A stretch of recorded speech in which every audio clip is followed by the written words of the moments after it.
하나님 말씀 보겠습니다. 오늘 이 아침에 하나님께서 우리에게 주시는 말씀 욥기 19장 23절로 27절까지의 말씀입니다.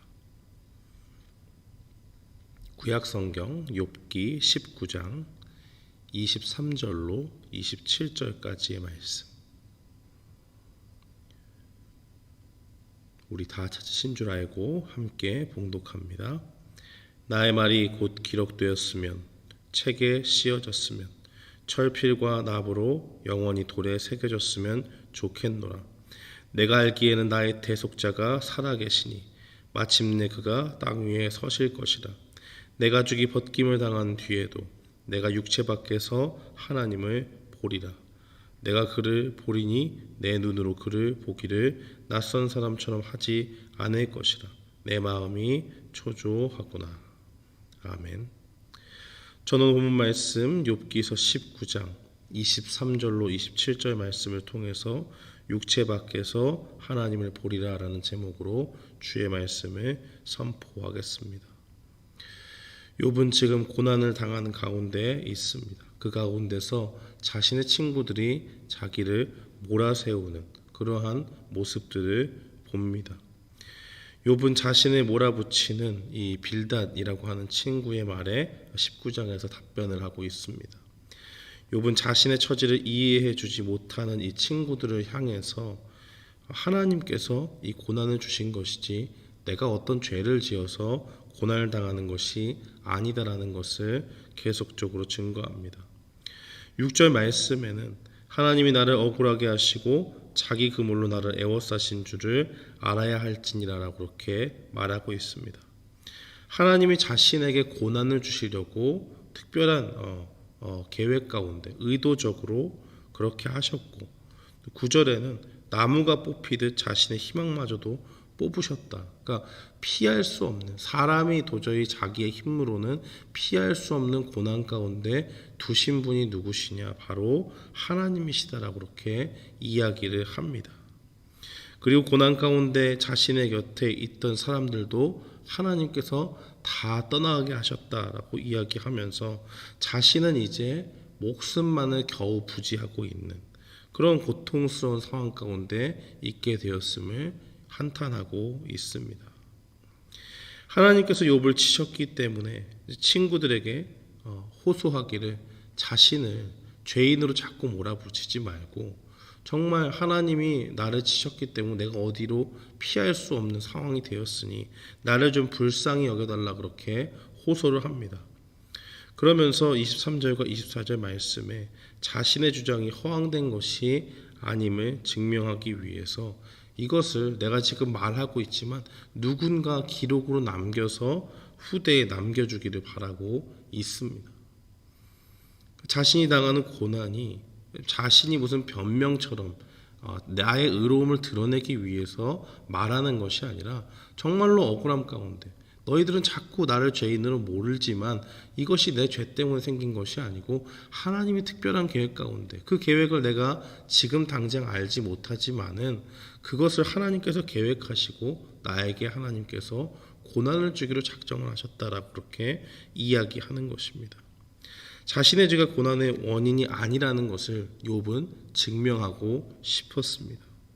그러면서 욥은 소망이 끊어진 것 같은 이 환경 가운데서 무엇을 바라보고 있었을까요? 그는 이 부활의 소망을 가지고 나아가고 있었습니다. 25절 말씀에 구속자라고 하는 표현은 종을 값을 주고 사서 자유하게 하는 자를 가리킵니다. 욥은 이 고난 가운데 건져주실 분은 하나님밖에 없음을 알고 하나님께 소망을 두고 있습니다. 하나님께서는 우리를 향해서 어떻게 역사하셨습니까? 자기 백성을 구원하기 위해서 죄 가운데 있던 우리를 불쌍히 여겨주셨고 그 가운데 독생자 예수 그리스도를 우리 가운데 보내주셨습니다. 예수님은 이 땅에서 고난당하는 이들과 함께 하셨고 우리를 위해서 죄인을 구원하기 위한 그 하나님의 계획에 맞춰 자신의 보혈을 십자가에 흘려 주셨습니다. 우리는 그 보혈의 공로로 말미암아 그의 피로 말미암아 우리를 죄 가운데 건지신 그 구원의 은혜를 경험케 되는 것입니다. 우리가 예수님을 바라보면서 천국을 소망하고 십자가에 죽으셨을 뿐만 아니라 3일 뒤에 살아나셔서 하늘로 올라가시고 지금 하나님 우편에 앉아 계셔서 이 땅을 다스리시는 그 하나님 예수님을 바라보면서 우리가 부활을 소망하듯이 욥은 26절과 27절에 고백합니다. 육체 밖에서 하나님을 보리라. 자신이 죽은 후에 그것이 끝이 아니라 이 땅에서의 삶은 고난 가운데 있었지만 내가 고난 가운데 죽게 되더라도 나의 소망이 되신 그 하나님을 내가 보게 될 것이다 라고 그렇게 고백하고 있습니다. 사랑하는 성도 여러분, 우리가 이 땅을 살면서 얼마나 많은 고난 가운데 살아갑니까? 때로는 그것이 너무 크게 느껴져서 욥과 같이 괴로움 가운데 신음할 때가 얼마나 많이 있습니까? 이 땅에서의 삶은 완전하지 않습니다. 우리가 예수님을 믿는 가운데서도 고난이 여전히 우리와 함께 있을 때가 있다는 것입니다. 오늘 욥은 자신이 고난을 당하면서 이 고난이 하나님께로부터 왔음을 증거하고 장차 하나님을 만날 그 부활의 순간을 기대하며 나아가고 있습니다. 하나님께서는 우리에게 고난을 통해서 무엇을 배우게 하실까요? 우리도 욥과 같이 부활의 소망을 가지고 살기를 원하시는 것입니다.